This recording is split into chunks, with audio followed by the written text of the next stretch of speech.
Makakausap po natin si Chris Perez, ang Assistant Weather Services Chief ng Pag-asa. Magandang umaga and welcome po muli sa Balitang Hali. Magandang umaga, Connie, at sa lahat po nating mga taga-subaybay. Yes, Sir Chris, ano nga ba ang inaasahan nating magiging lagay po ng panahon ngayong nakalabas na ng Philippine Area of Responsibility ang Bagyong Carina? Connie, bagamat nakalabas na yung sentro ng bagyong si Carina nga sa ating air responsibility kaninang alas 6:20, yung malalakas na hangin kasi nito ay umaabot na hanggang 660 kilometers mula sa sentro nito. No? Kaya yung sentro nasa labas ng PAR pero sakop pa rin itong bandang Batanes area ng malalakas na hangin. Kung kaya't mayroon pa rin tayong nakataas na tropical cyclone wind signal number 1 dito nga sa lalawigan ng Batanes. Asahan ng mga kababayan natin doon yung mga pag-ulan at minsan pagbugso ng hangin. Samantala, yung patuloy namang pagkilos nitong bagyong si Carina ay patuloy din magpapaybay ng habagat kahit asahan pa rin yung mga malalakas na pag-ulan lalong-lalo sa mga lalawigan dito nga sa kanlurang bahagi ng Luzon, Connie. Okay, sa inyo pong mga nabanggit na report ay yung dami ho ng ulan, umabot na sa 590.1 millimeters, no? Dahil po dito sa pinakwala nga po ng habagat dahil sa Bagyong Carina. Ano ho ang comparison dapat natin dito? Kasi sinasabi nyo hindi dapat i-compare sa Bagyong Ondoy eh. Di ba dahil habagat din ito nga 2012 yata yun if I remember correctly? Well, Connie, unang-una yung nabanggit natin na 593 millimeters of rain.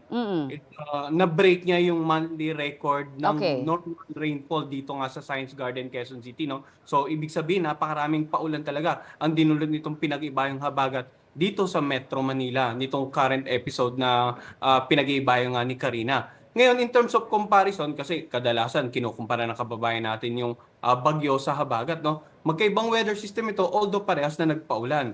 Tinignan natin yung datos natin historically, in terms of Ondoy, balikan muna natin si Ondoy. Si Ondoy ay nagpaulan ng more than 300 millimeters of rain sa loob lamang ng 6 na oras.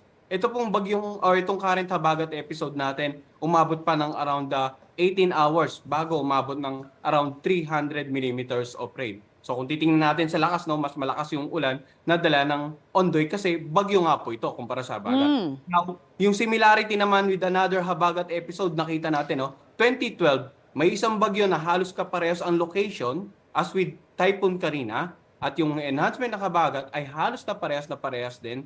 Although yun nga, yung habagat episode na yon noong 2012 at yung habagat episode ngayon 2024 na halos parehas ng senaryo, mas marami pa rin paulan or mas mabilis pa rin ang paulan na idulot nga ng bagyong Ondoy noong 2009. I see. Okay. Pero is this going to be our new normal? Kasi sinasabi nga dati parang hindi na muling mauulit pa yung ganyang kalakas at kadaming ulan after Ondoy, and yet naririto po tayo at nakikita natin sa habagat pa lamang noong 2012 at again, naulit po ngayong 2024.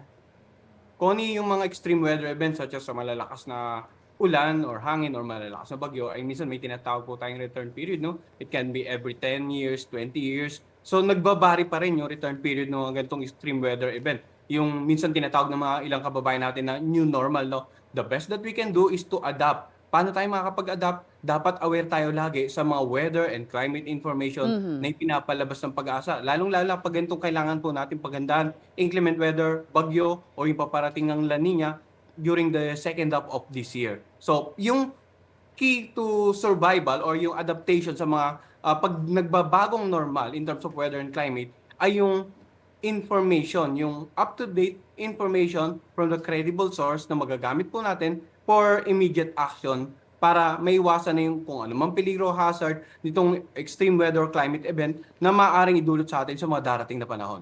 Okay, marami pong salamat sa paggabay sa amin at sa inyo pong update. Pag-asa Assistant Weather Services Chief Chris Perez. Kapuso, para sa mga maiinit na balita, mag-subscribe sa GMA Integrated News sa YouTube.